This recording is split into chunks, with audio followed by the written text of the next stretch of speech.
Ew. Now this is a story all about how my life got flipped, turned upside down. So I'd like to take a second, just sit right there. I'm gonna show you how I moved out with my boyfriend.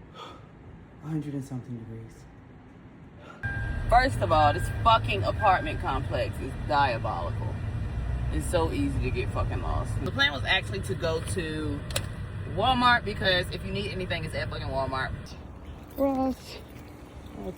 About to go get some wine because what is your first night at your new crib without wine?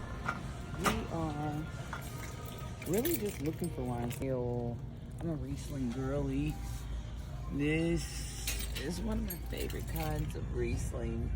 So I think I'm gonna grab one of these. Ended up with everything was on sale. Sale.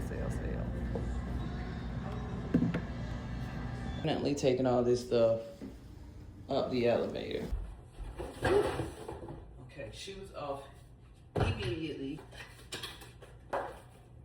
So I know the big thing is always, what's the best story? I'm gonna get into the backstory. I'm actually gonna go through the entire reason why I even moved in and then moved out from with my boyfriend over the course of, I think, 7 months. I literally moved in with him in October, and by May, my ass was out.